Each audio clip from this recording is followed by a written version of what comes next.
So Dymphna is going to present on maximising nitrogen use efficiency under changing legislation, and that changing legislation is the Nitrates Action Programme for 2022 to 2025. So Dymphna is works in the Nitrates and Biodiversity Division in the Department of Agriculture. She's an agricultural inspector, and that section deals with soil, water, biodiversity and air quality.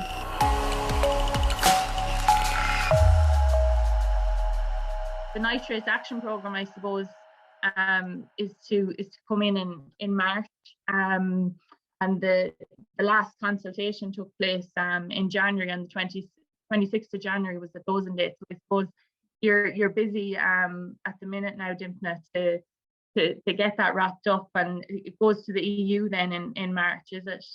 Yes, well, it's currently the draft NAP is with the EU and negotiations are ongoing, and the plan is that it will be finalised by March, and until that stage, the current SI nitrate regulation is in place. Very good. Okay, so and then that'll be, I suppose, farmers will have to comply with that Nitrates Action Programme then for 2022 up to 2025, and see what happens after that. So Liam, have you all the answers in there in the poll, or? Yes, poll is over now. Yeah, so we'll let you away, so Dymphna. Okay, thanks, Siobhan. Good afternoon. Firstly, I'd just like to thank the Fertiliser Association of Ireland for introducing me to this afternoon seminar. Liam introduced us there with, as stated, my presentation is on the maximum nutrient use efficiency under changing legislation. I work in the Nitrates Biodiversity Division of the Department of Agriculture, Food and the Marine, and with our division has responsibility for implementing the Nitrates Action Programme at farm level. So just I'll firstly give you the context, and I'll follow that by speaking a bit about water quality in Ireland, and following that then I'll go through the proposed measures under the new draft Nitrates Action Programme, and I'll focus mainly on the measures relevant to today's seminar, including measures already brought in under recent NAPs and reviews. So first then, it has been well recognised across the European Union that climate change and environmental degradation need to be tackled at local, international and national level. So the European Green Deal is a strategy to tackle these challenges. It is proposed to make the EU's economy as sustainable as possible, both economically and environmentally.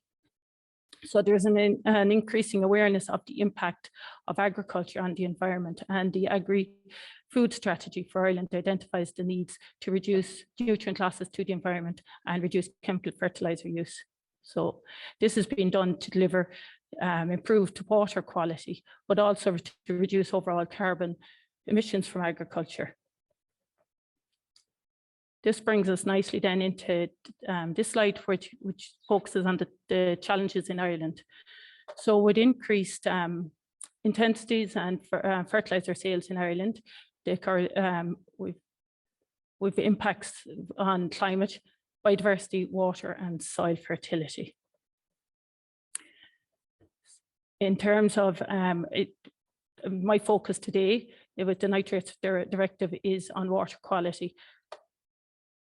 So the Water Framework Directive is led by the Department of Heritage, Housing and Department of Environment, Housing and Heritage, and the Nitrates Directive is implemented by the Department of Agriculture here. So in terms, there are a number of EU and national policies and the legislative mechanisms in place already. So under the Water Framework Directive, the Nitrates Directive is the key agricultural measure in the River Basement Management Plan for reducing and preventing pollution to water from nutrients arising from the agricultural sources. So while the Department of Housing, local government lead on the Nitrates Directive, we in the department have the responsibility for its implementation, as I said. So the food vision then, the sector strategy has set targets in line with the EU Farm to Fork targets of reducing nutrient losses by 50% by 2030, reducing nutrient losses associated with chemical fertilizer by 50%. And this is going to be achieved through reduction in chemical fertilizer use by 20% in 2030. So that's where we're coming at today with the focus on nutrient use efficiency. And that, along with increased fertilizer prices, makes it all more relevant at the moment. So the EU Common Agricultural Policy then incorporates the sustainable ambitions of the Green Deal, and particularly the Farm to Fork strategy. So I've mentioned the Common Agricultural Policy and the strategic plan. The draft strategic plan has been submitted with enhanced conditionality around for CAP payments, and rural development programs supports will also help. So examples of this are already in place are the soil sampling program, the GLOS scheme, the results-based REAP scheme, and organic schemes, and many more. So in addition to that, then there's the research and advisory supports, the agricultural catchments program, which monitors the progress of the measures at farm level. And this feeds into future developments in our policy development. Added to that, then we have the agricultural sustainability support and advisory program, where this is a collaborative approach where advisors from both Teagasc and the dairy industry support farmers at local level, with particular measures to suit their farm. And it's a free advice, with confidential advice for farmers, and it's supported and funded jointly by Dept and Department of Heritage, Environment and Housing. So now, just looking at the status of our water, as we all know, the status of our water is at risk. And recent reports on water quality from the EPA have shown that although the overall water quality in Ireland compares favorably with the EU average, meeting objectives under the Water Framework Directive, whereby all water bodies achieve good status by 2027, will be a challenge. And with some encouraging signs recently, water quality improving in 20% by 20% in 20% of the prioritised water bodies, the focus must continue to prevent and reduce water pollution from nitrogen and phosphorus surpluses arising from agriculture.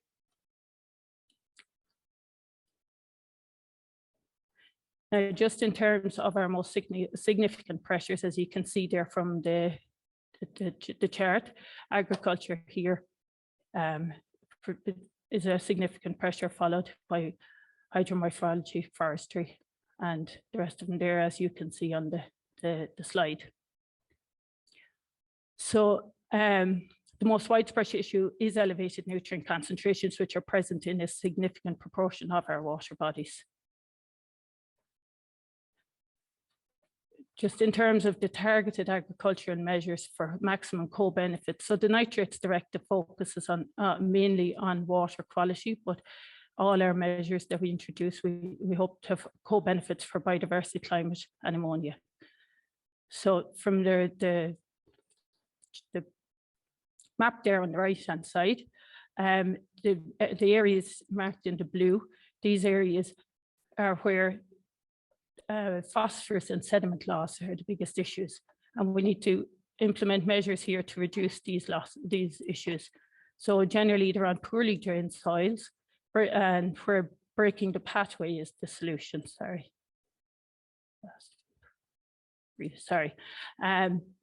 And then in the orange areas in the southeast of the country, measures to reduce nitrogen losses are important and these are generally on more freely drained soils, where we need to control end surpluses and leaching at source.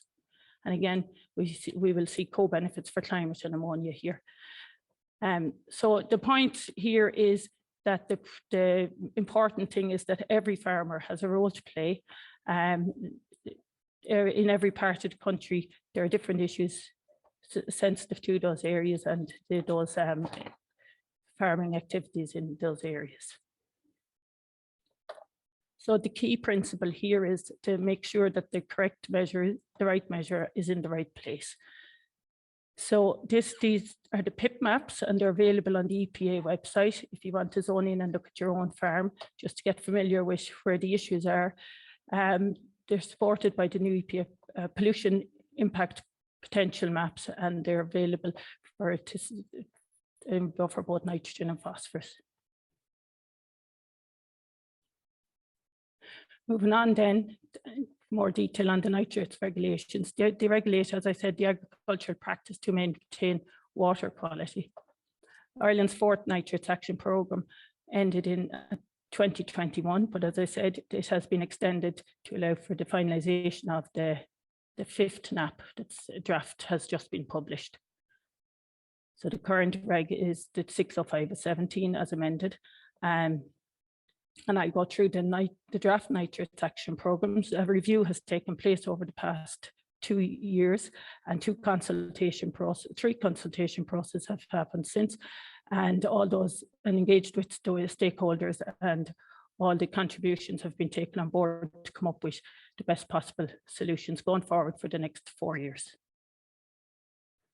So starting here with our existing measures, which these robust measures have been in place since the over 15 years ago, when the nitrates action programme, the first regulations were introduced back in 2006. So most will be familiar with these measures, and I'll just go through them. So the maximum stocking rate is 170 kilograms per hectare of nitrogen, and then on derogation farms with increased conditions for those cohort farmers who apply every year for derogation, and their limit is 250 kgs Ven per hectare. So there's controls and measures in place around storage of organic fertilizers, around the spray limits on the application of chemical fertilizers, green cover on tillage ground, maintaining buffer zones adjacent to watercourses. Soil sampling, of course, is an important part of the programme, and at the minute there's approximately 7,000 derogation applications per annum.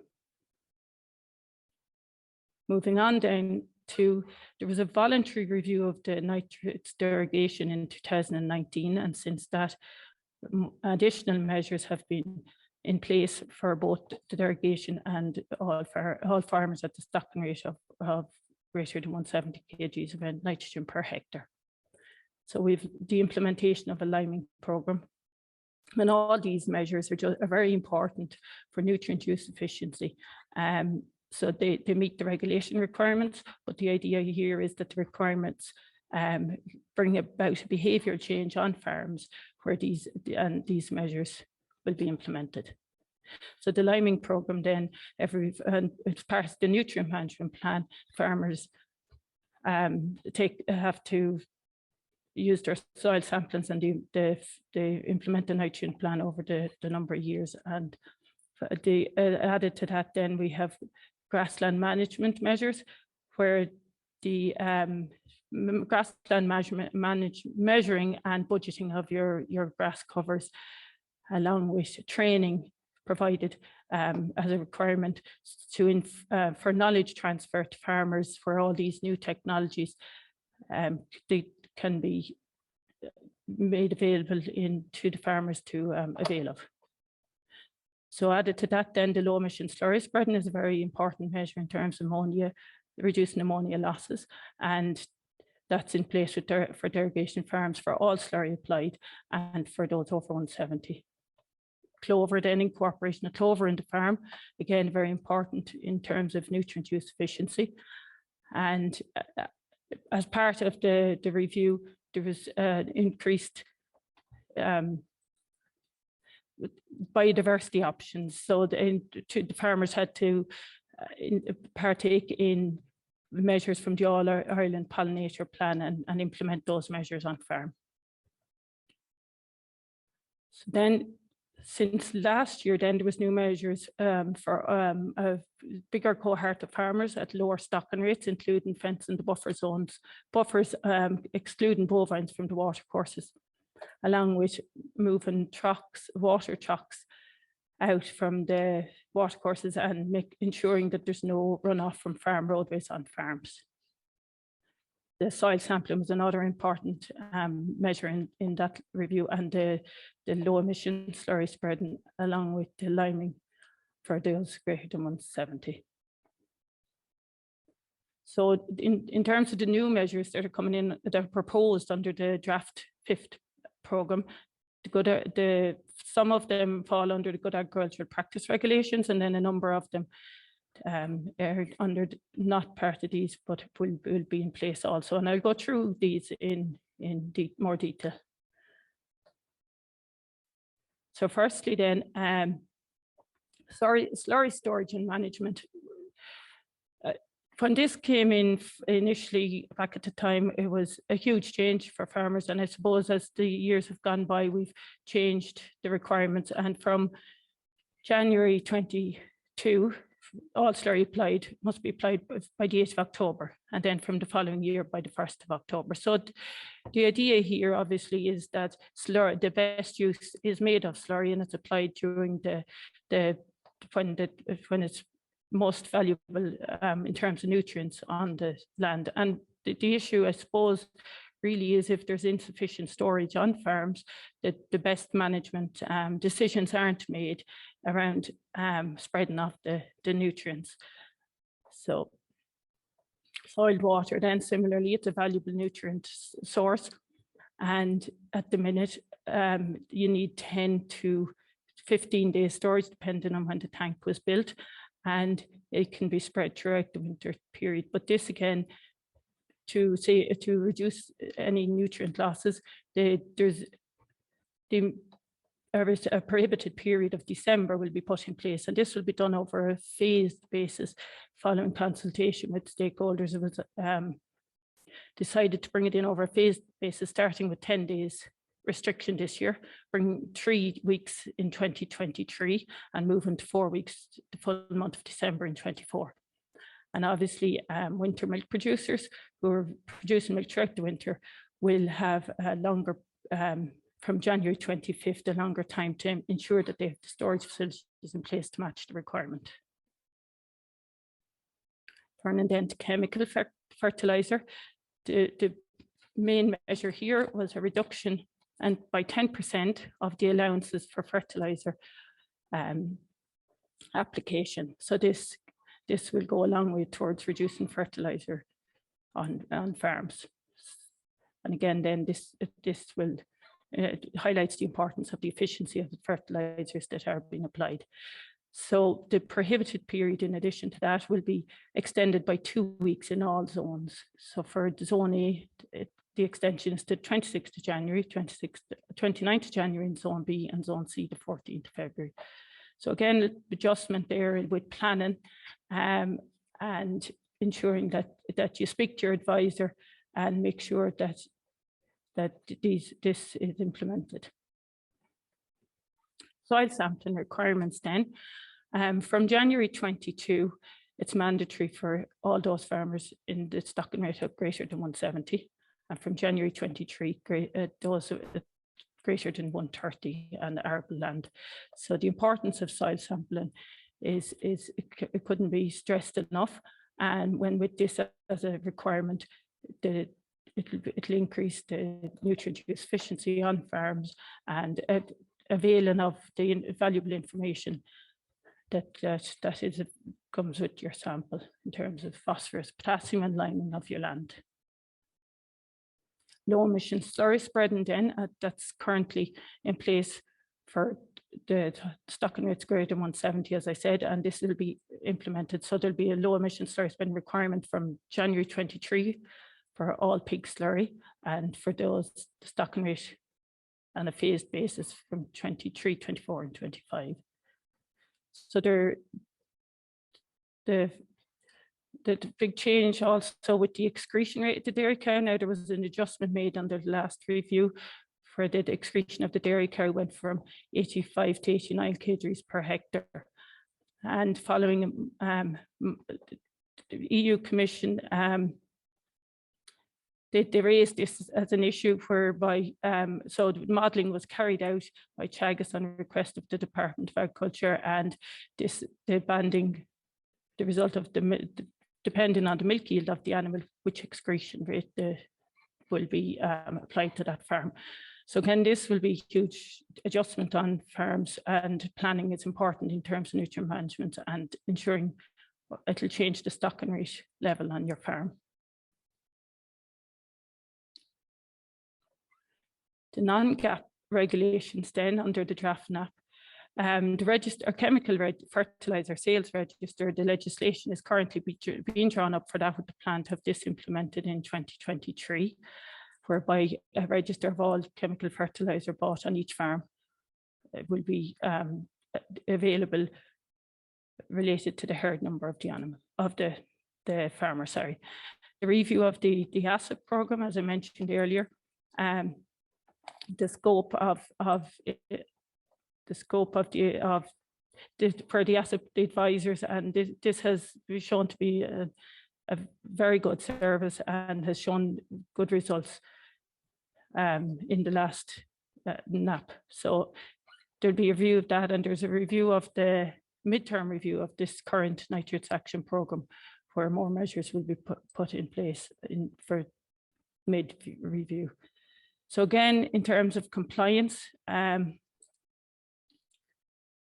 the compliance with the regulations, the Department of Agriculture have part to play, the local authorities also have a part to play, and just in terms of getting information out there and ensuring that the measures under the legislation at the moment are implemented correctly on farms.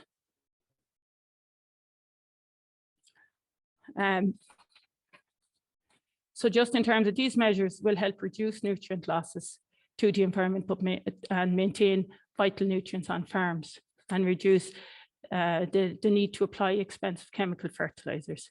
So overall, the proposed NAP measures will help Ireland meet water quality targets, but also more holistically will help Ireland achieve its climate and biodiversity targets. And just to say that finally, the negotiations with the EU Commission are currently ongoing and expected to be finalised at the end of March. So if you have any questions, thank you.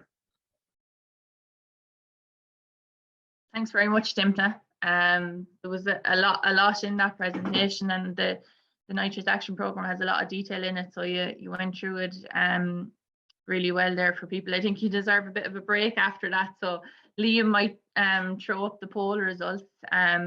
And just a reminder to everyone online, there's a lot of people online, and just if you could all click on the link and register, and just if you want to obtain your IASIS points, then you need to register on that link.